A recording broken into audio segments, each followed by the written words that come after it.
حیا جو آخرکار مبارک مستور کے سامنے آ کر کھڑی ہو گئی ہے۔ حیا جسے لگ رہا ہے کہ اس کی اور روحان کی جو کمپنی ابھی تک لانچ نہیں ہوئی، اس کمپنی میں اب مبارک مستور رکاوٹ بنے گی، اور حیا ایسا نہیں ہونے دینا چاہتی۔ ڈرامے کے نیکسٹ ایپیسوڈ میں آپ لوگ دیکھیں گے کہ حیا اور مبارک مستور کی آپس میں بحث ہو جاتی ہے، جس پر مبارک مستور سوچتی ہے کہ میں حیا کے بارے میں یہ نہیں سوچتی تھی۔ حیا ایسی نکلے گی، مجھے تو اس بات کا اندازہ ہی نہیں تھا۔ کس طرح ڈھٹائی سے وہ میرے سامنے بیٹھ کر مجھے ہی باتیں سنانے کی کوشش کر رہی تھی، اور روحان جو کہ حیا کو کچھ کہہ ہی نہیں رہا تھا، اس نے تو ایک بار بھی حیا کو یہ کہنے کی کوشش نہیں کی کہ تم میری ماں کے ساتھ بدتمیزی کر رہی ہو۔ مجھے حیا سے تو یہ توقع نہیں تھی، لیکن روحان، اس نے بھی آج میرا مان توڑ کر رکھ دیا ہے۔ وہیں پر رفت جو کہ حیا کو بلواتی ہے اور کہتی ہے کہ تم میری ایک بات غور سے سن لو۔ ارم جس کی شادی ہو چکی ہے، اس کا گھر بس چکا ہے، وہ اپنے گھر میں بہت خوش ہے، اور تمہیں اب کوئی ضرورت نہیں ہے ارم کے گھر کو آگ لگانے کی۔ تو بہتر یہ ہے کہ اسے سکون سے جینے دو اور تم بھی خود سے سکون سے جیو۔ حیا، میں تمہیں ایک بات بتا دوں، ارم کی زندگی میں اس طرح سے آگ لگا کر تمہیں کچھ بھی حاصل وصول نہیں ہوگا۔ حیا جو کہ رفت سے کہتی ہے کہ میں ایسا نہیں ہونے دوں گی، میں جو چاہتی ہوں وہ میں کر کے ہی رہوں گی، اور جو میں کرنا چاہتی ہوں اسے مجھے کرنے سے کوئی بھی نہیں روک سکتا۔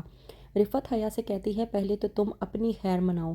اس بات پر حیا کچھ سمجھ نہیں پاتی اور کہتی ہے رفت سے کہ بھابھی آپ مجھے کہنا کیا چاہتی ہیں؟ رفت جب کہتی ہے حیا سے کہ ظاہر سی بات ہے ابھی تمہیں امی جان کے سامنے یہ ثبوت پیش کرنا ہے کہ تم ماں بن سکتی ہو۔ اس بات پر حیا رفت کے طنز و طعنے کو برداشت نہیں کر پاتی اور وہاں سے غصے سے چلی جاتی ہے، کہ وہیں پر اس کا ٹکراؤ ہوتا ہے ارم کے ساتھ۔ کہتی ہے حیا ارم کو کہ بڑی ہی ڈھیٹ قسم کی ہو تم۔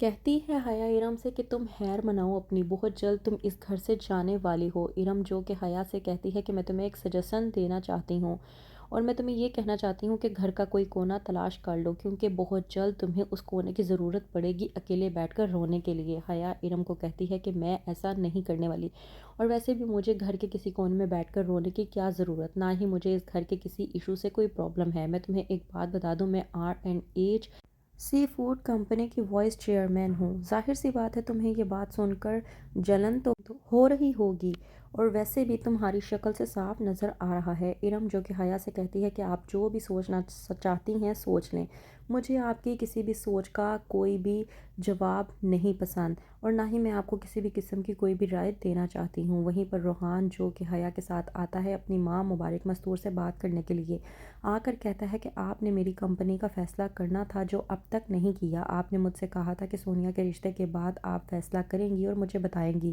اس بات پر مبارک مستور کہتی ہے روحان سے کہ تم نے اپنا الگ کام کرنے کی سوچی، اور اس بات کی اجازت تک تم نے مجھ سے نہیں لی، تم نے صرف مجھے بتایا، جو کہ غلط ہے۔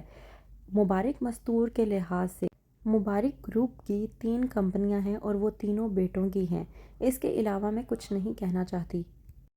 اس بات پر حیا بھڑکتی ہے اور کہتی ہے مبارک مستور سے کہ ایک تو یہ مشترکہ کھاتہ ہم لوگوں کی زندگیوں کو برباد کر دے گا۔ اس بات پر جب مبارک مستور حیا سے کہتی ہے کہ تمہاری کیا حیثیت ہے کہ تم ہمارے ان معاملات میں بول رہی ہو، تو وہیں پر جب حیا کہتی ہے کہ میں اس کمپنی کی وائس چیئرمین ہونے کی حیثیت سے ہی بول رہی ہوں، تو مبارک مستور کی بولتی بند ہو جاتی ہے اور وہ پریشان ہو جاتی ہے کہ آخرکار ایسا کیسے ہو سکتا ہے۔